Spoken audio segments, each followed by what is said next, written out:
Jemaat yang kekasih, kita telah tiba di dalam pembacaan dan pemberitaan firman Tuhan. Sebelum kita melakukannya, mari kita bersama-sama berdoa memohon bimbingan Roh Kudus. Kita satu di dalam doa. Bapa di surga, kami sungguh bersyukur karena pada hari Minggu ini, di awal bulan November 2020, kami umat-Mu boleh kembali beribadah di rumah-Mu yang kudus ini. Kami sungguh bersyukur karena sepanjang pekan yang telah kami lalui, kami merasakan bahwa penyertaan dan kasih setia Tuhan, pertolongan Tuhan, perlindungan Tuhan sungguh nyata di dalam kehidupan kami. Bahkan di tengah-tengah pergumulan hidup, tantangan-tantangan yang harus kami hadapi, kami kuat karena ada Tuhan yang selalu menyertai langkah-langkah kehidupan kami. Demikian dengan usaha-usaha pekerjaan kami bersyukur Tuhan selalu ada buat kami untuk memberkati, mencukupkan akan keperluan hidup kami, keluarga kami. Terima kasih Bapa. Inilah alasan bagi kami untuk datang ke rumah-Mu, menyampaikan rasa syukur kami, menyampaikan ungkapan hati kami lewat ibadah ini. Kami yakin bahwa Engkau sudah hadir di tengah-tengah kami. Dan biarlah kehadiran-Mu juga bersama-sama dengan firman-Mu yang sebentar kami akan baca dan renungkan. Karuniakanlah kepada kami Roh-Mu yang kudus itu ya Bapa, untuk menerangi hati dan pikiran kami, agar setiap ayat-ayat firman Tuhan yang kami baca dan kami renungkan itu boleh menjadi kekuatan baru bagi kami, boleh memulihkan kami, boleh memberikan kepada kami jalan keluar, boleh mempersiapkan hidup kami untuk lebih baik lagi. Berfirmanlah ya Bapa, sebab kami semua telah membuka hati kami untuk kebenaran firman-Mu. Di dalam nama Tuhan Yesus Kristus. Amin. Mari kita membuka Alkitab kita, Matius 25 ayat 1 sampai dengan ayatnya yang ke-13. Saya menunggu kita semua untuk mendapatkan ayat-ayat ini, dan kita akan membaca kembali dengan berbalas-balasan. Gadis-gadis yang bijaksana dan gadis-gadis yang bodoh. Saya akan mulai dengan ayat yang pertama, kemudian jemaat ayat kedua kita berganti-gantian, di ayat yang terakhir kita baca bersama-sama. Demikianlah firman Tuhan. Pada waktu itu, hal kerajaan sorga seumpama 10 gadis yang mengambil pelitanya dan pergi menyongsong mempelai laki-laki. 5 di antaranya bodoh dan 5 bijaksana. Gadis-gadis yang bodoh itu membawa pelitanya, tetapi tidak membawa minyak. Sedangkan gadis-gadis yang bijaksana itu membawa pelitanya dan juga minyak dalam bumi mereka. Tetapi karena mempelai itu lama tidak datang-datang juga, mengantuklah mereka semua, lalu tertidur. Waktu tengah malam terdengarlah suara orang berseru, "Mempelai datang, songsonglah dia." Gadis-gadis itu pun bangun semuanya, lalu membereskan pelita mereka. Gadis-gadis yang bodoh berkata kepada gadis-gadis yang bijaksana, "Berikanlah kami sedikit dari minyakmu itu, sebab pelita kami hampir padam." Tetapi jawab gadis-gadis yang bijaksana itu, "Tidak, nanti tidak cukup untuk kami dan untuk kamu. Lebih baik kamu pergi kepada penjual minyak dan beli di situ." Akan tetapi waktu mereka sedang pergi untuk membelinya, datanglah mempelai itu dan mereka terpaksa bersama-sama dengan dia ke rumah perjamuan berkawin, lalu itu ditutup. Kemudian datang juga gadis-gadis yang lain itu dan berkata, "Tuan, Tuan, bukakanlah kami pintu." Tetapi dia menjawab, "Aku berkata kepadamu, sesungguhnya aku tidak mengenal kamu." Sama-sama. Karena itu berjaga-jagalah, sebab kamu tidak tahu akan hari maupun akan saatnya. Demikianlah firman Allah. Berbahagialah setiap orang yang mendengar dan memelihara serta melakukannya di dalam kehidupan sehari-hari. Terpujilah Allah untuk firman-Nya. Haleluya. Haleluya. Haleluya. Haleluya.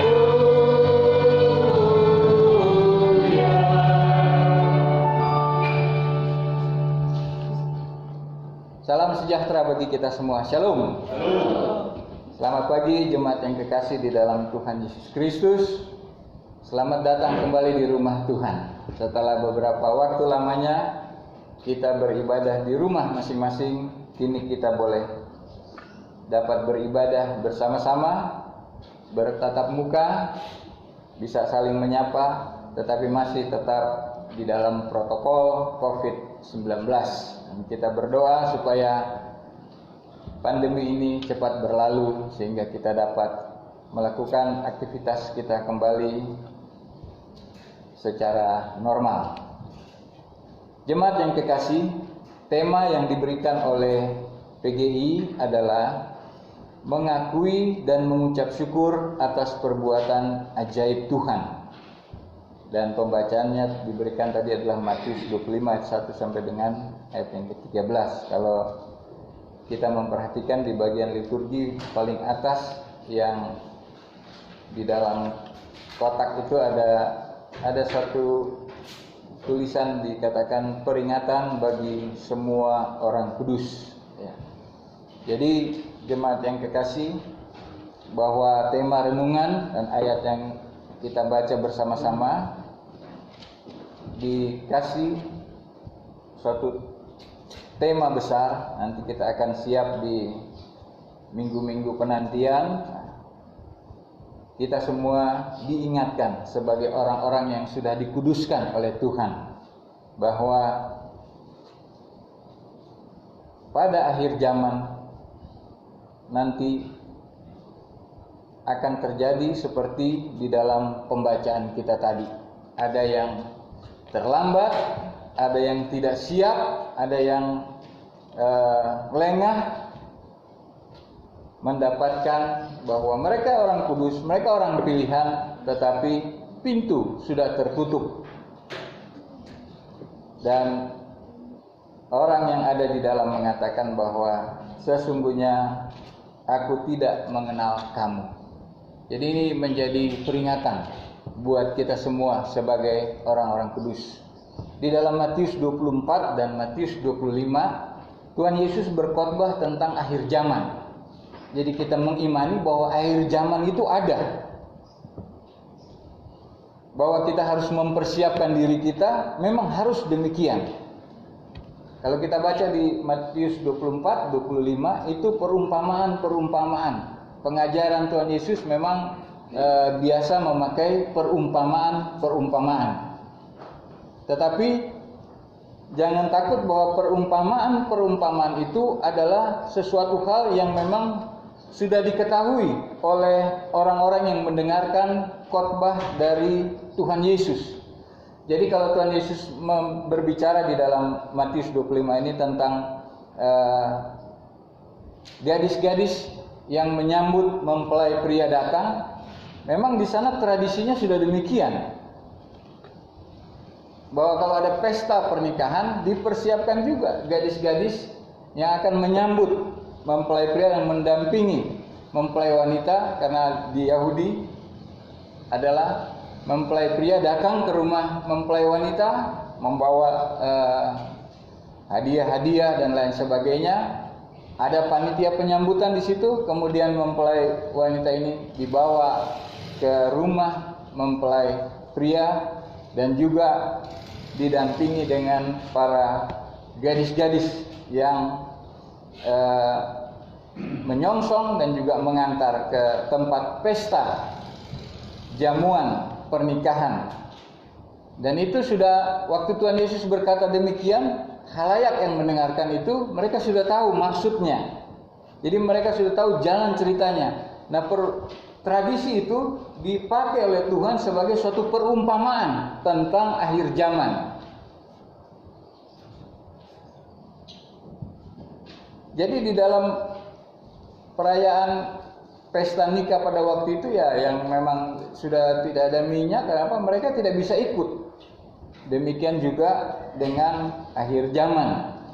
Bahwa semua yang terlambat, yang tidak siap, yang kehabisan minyak atau kehabisan hal-hal yang memang apa yang Tuhan kehendaki mereka lakukan, tetapi mereka semua tidak siap dan tidak masuk. Ini merupakan peringatan bagi kita semua agar kita mempersiapkan diri dengan baik.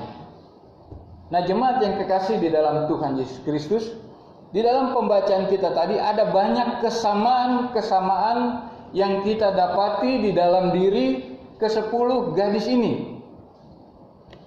Jadi mereka yang bijaksana dan mereka yang bodoh memiliki kesamaan yang banyak. Ada beberapa hal yang akan saya sampaikan, ada banyak kesamaan-kesamaan sehingga kalau secara kasat mata kita tidak mengetahui yang mana yang bijaksana, yang mana yang bodoh. Karena di dalam pembacaan kita tadi bahwa mereka semua itu adalah gadis-gadis, ya, perawan. Jadi di situ tidak ada ibu rumah tangga, di situ tidak ada janda, tapi di situ adalah memang gadis-gadis itu. Mereka semua sama, 10 orang itu tidak ada perbedaan. Mereka semua anak-anak gadis, anak-anak perawan yang menyongsong mempelai. Nah, kesamaan berikutnya adalah mereka semua ke-10 gadis-gadis ini dipersiapkan untuk menyongsong mempelai pria yang akan datang. Itu kesamaan mereka. Mereka juga memiliki kesamaan, mereka sama-sama menantikan mempelai pada waktu itu. Mereka semua konsentrasi menunggu mempelai itu datang.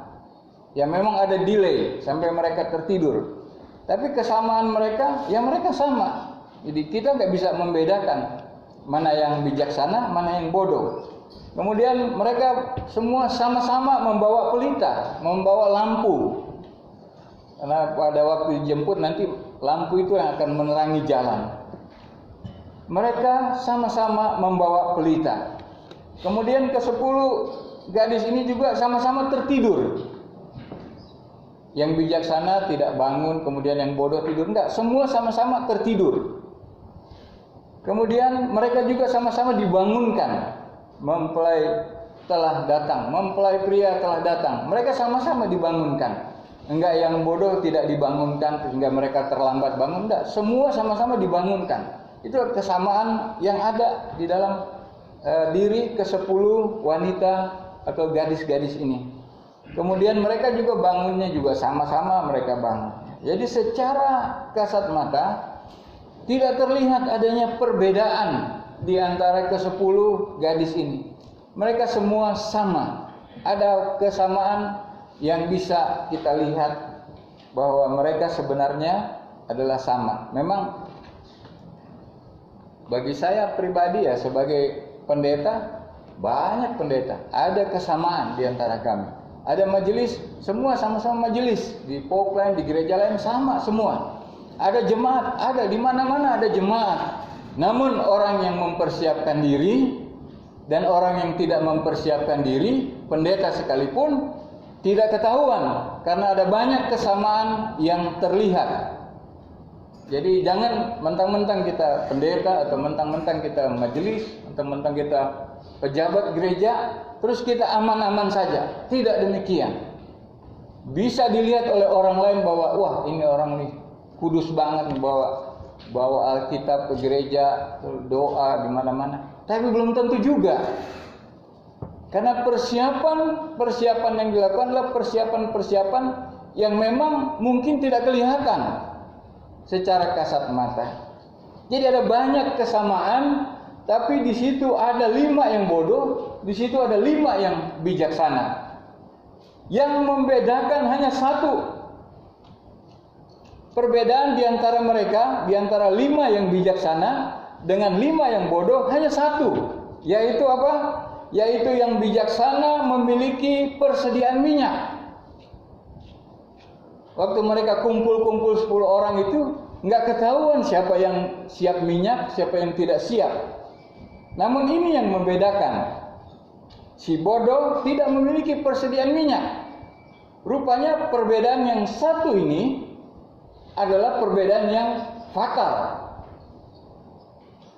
Perbedaannya cuma satu, tapi satu ini sesuatu yang fatal. Buat yang bijaksana, mereka mendapatkan apa yang mereka persiapkan. Tapi yang bodoh, mereka tidak mendapatkan apa-apa karena mereka tidak mempersiapkan diri. Jadi perbedaan yang ada pada mereka adalah masalah persiapan. Bagi kita semua, persiapan adalah sesuatu hal yang penting. Amin Bapak Ibu. Kita persiapan, kita beribadah seperti ini, kita melayani Tuhan, melakukan hal-hal yang baik, yang benar, itu bagian daripada persiapan kita. Supaya kita didapati begitu datang waktunya, saatnya yang tidak kita ketahui, seperti orang tertidur dibangunkan, seperti itulah yang terjadi, maka akan ketahuan siapa yang siap, siapa yang tidak siap. Jemaat yang kekasih, di hari-hari ini, pada masa-masa yang sukar seperti saat ini, karena kita tahu masa-masa sukar ya seperti inilah. Memang puji Tuhan, kita keluarga akan dipelihara sama Tuhan dengan luar biasa. Tapi ini bagian dari masa-masa sukar. Ada banyak berita orang bunuh diri, tiba-tiba dia loncat dari flyover, meninggal. Ada yang ingin menguasai hartanya, dibunuh. Wah, udah macam-macam. Masa-masa sukar ini kita nggak kaget mendengar peristiwa-peristiwa yang kita tidak tahu. Tiba-tiba orang dipenggal kepalanya. Ada 3 orang ada di rumah Tuhan mau beribadah. Tiba-tiba datang orang, dipotong orang, ditusuk, mati. Kalau tidak siap bagaimana?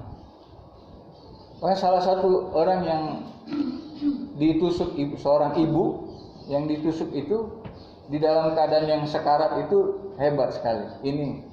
Ini sesuatu yang luar biasa. Reaksi orang Kristen. Dia bilang, dia pesan kepada tenaga medis, katakan saya memaafkan mereka, saya memaafkan orang itu. Luar biasa. Habis itu dia meninggal. Ini orang yang siap. Dia ditusuk, dia dibunuh, tapi dia memaafkan yang melakukan hal itu. Itu siap banget orang seperti itu. Nah, jemaat yang kekasih, memang memasuki masa-masa sukar. Seperti halnya di Alkitab dikatakan seperti ada penampihan, ya, ditampik, ya. Yang sampah terbuang dibakar, yang bukan sampah dipergunakan. Zaman seperti menjelang akhir zaman, kejadiannya seperti itu. Kelihatannya ada penampihan. Kalau ada penampihan, berarti yang berkualitaslah yang akan tinggal. Kita anak-anak Tuhan yang berkualitaslah yang akan diperhitungkan oleh Tuhan. Umat Tuhan akan kelihatan pada waktu terjadi penampihan, pada waktu terjadi masa-masa sukar, kelihatan mana umat Tuhan yang siap menghadapi situasi dan keadaan di mana mereka keluar sebagai pemenang. Akan kelihatan juga mana gereja Tuhan yang memiliki persiapan dan mana gereja Tuhan yang tidak memiliki persiapan. Kita mengucap syukur gereja kita meskipun kena PSBB, kita masih bisa beribadah secara online. Ada banyak gereja yang tutup sampai akhir tahun, sampai tahun depan. Ada gereja yang tidak bisa beribadah, umatnya tidak bisa dilayani, digembalakan. Tapi puji Tuhan, kita adalah gereja atau kita adalah umat Tuhan yang siap menghadapi masa-masa sukar di akhir zaman ini. Jemaat yang kekasih, karena itu janganlah kita main-main dengan kehidupan ini. Makanya tadi dikatakan peringatan untuk orang kudus. Jangan kita main-main dengan situasi, dengan keadaan, dengan kehidupan kita. Kita harus menjadi orang-orang yang memiliki persiapan di dalam kehidupan ini. Apa yang akan kita bangun di dalam kehidupan ini? Apa yang penting yang harus kita lakukan? Kita harus mempersiapkannya dengan baik. Orang-orang yang memiliki persiapan adalah orang-orang yang tahu bahwa di depan sana akan terjadi sesuatu yang besar. Kita yang mempersiapkan diri ini, beriman, percaya kepada Tuhan, beribadah, berbuat baik, melakukan kebenaran. Karena apa? Karena kita tahu sesuatu yang besar akan terjadi di depan sana. Amin. Akan terjadi bahwa Tuhan pasti akan datang. Akan terjadi ada pertemuan antara kita sebagai mempelai wanita, gereja Tuhan berjumpa dengan mempelai pria, yaitu Yesus sendiri, yang datang kembali ke dalam dunia untuk menjemput kita semua, saleh-salehnya. Bahwa kita tahu itu semua. Dan juga kita tahu bahwa Tuhan telah mempersiapkan diri kita dengan sebaik-baiknya. Maka tinggal dari kita semua bagaimana kita mempersiapkan diri kita. Bahwa sesuatu yang besar pasti terjadi kelak. Sesuatu yang sukar, yang sulit, itu pasti terjadi. Tetapi itu tidak akan mengurangi kita di dalam kita mempersiapkan diri kita dengan sebaik-baiknya. Mengapa yang bodoh terlambat? Padahal yang bodoh ini tidak kurang di dalam persiapan. Karena kita tahu di dalam ayatnya yang ke-9 dikatakan demikian. Pada waktu mereka, si bodoh ini, 5 wanita yang bodoh ini tahu bahwa mereka kehabisan minyak, mereka meminta kepada teman-temannya yang bijaksana. Ini jawabannya. Tetapi jawab gadis-gadis yang bijaksana itu, tidak, nanti tidak cukup untuk kami dan untuk kamu. Lebih baik kamu pergi kepada penjual minyak dan beli dari situ. Berarti 5 gadis yang bodoh ini sebenarnya mereka memiliki uang, mereka memiliki dana untuk membeli minyak. Tetapi waktu yang tersedia buat mereka, mereka tidak gunakan untuk itu. Yang bijaksana mereka gunakan. Wah, nanti kalau habis bagaimana? Kalau pengantinnya lama datang, pasti habis. Mereka buru-buru beli dan mereka siap. Tapi yang bodoh ini lagi ngapain nggak tahu. Tetapi mereka menghabiskan waktu mereka bukan untuk hal yang berguna. Itu sebabnya mereka dikatakan sebagai orang-orang yang bodoh. Mereka memiliki uang untuk membeli minyak, tetapi mereka tidak mengerjakan hal-hal yang penting. Mereka justru mengerjakan hal-hal yang tidak penting. Mengerjakan hal-hal yang tidak penting sampai kehabisan waktu untuk mengerjakan hal-hal yang penting. Ini yang terjadi bagi wanita yang tidak bijaksana, yang bodoh ini. Sampai mereka terlambat, mereka tidak bisa menikmati pesta jamuan pernikahan pada waktu itu. Maka dari itu, berhentilah bagi kita semua mengerjakan hal-hal yang tidak penting. Janganlah kita habiskan waktu kita untuk sesuatu yang tidak penting, untuk sesuatu yang tidak perlu. Persiapkanlah sesuatu yang memiliki nilai kekekalan, sesuatu yang berharga bagi kehidupan kita. Ada nas Alkitab katakan bahwa waktunya akan datang bahwa kita yang mengumpulkan harta di sorga itu adalah harta yang tidak bisa dimakan oleh ngengat ataupun karat. Saudaraku yang kekasih, pada waktu corona datang, pada waktu pandemi ini terjadi di tengah-tengah dunia ini, di negeri kita, tidak ada yang bisa diandalkan. Kita mengalami pandemi ini, kita tidak bisa mengandalkan uang kita. Kita tidak bisa mengatakan bahwa di bank saya banyak, saya pasti tidak kena. Kena juga. Di bank saya ada banyak persediaan, saya pasti selamat. Tidak juga. Banyak orang kaya yang mati karena corona. Jadi tidak bisa orang mengandalkan harta di dunia ini. Harta surgawi justru yang harus kita kumpulkan supaya cara menghadapi masa-masa sukar ini dengan cara yang benar. Karena apa? Karena kita memiliki persiapan. Pangkat juga tidak menjamin Ya. Kedudukan juga tidak menjamin untuk dapat mengatasi virus ini. Kalau sudah kena di badan kita, apa yang akan terjadi? Kita tidak bisa mengandalkan apa-apa. Belum ada obatnya. Vaksinnya aja belum ada sampai sekarang, masih uji coba. Di satu negara diuji coba seperti di Korea, banyak justru yang mati. Artinya obat itu atau vaksin itu belum ditemui. Ini saatnya kita untuk mempersiapkan sesuatu yang penting buat kehidupan kita. Ini peringatan buat kita. Gunakan waktu kita untuk membangun sesuatu yang sifatnya kekal.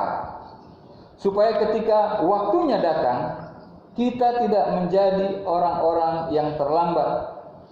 Kita tidak menjadi orang-orang yang tertinggal. Jangan kita menjadi seperti 5 gadis yang bodoh. Ketika mereka datang, selesai membeli minyak, pintu sudah tertutup.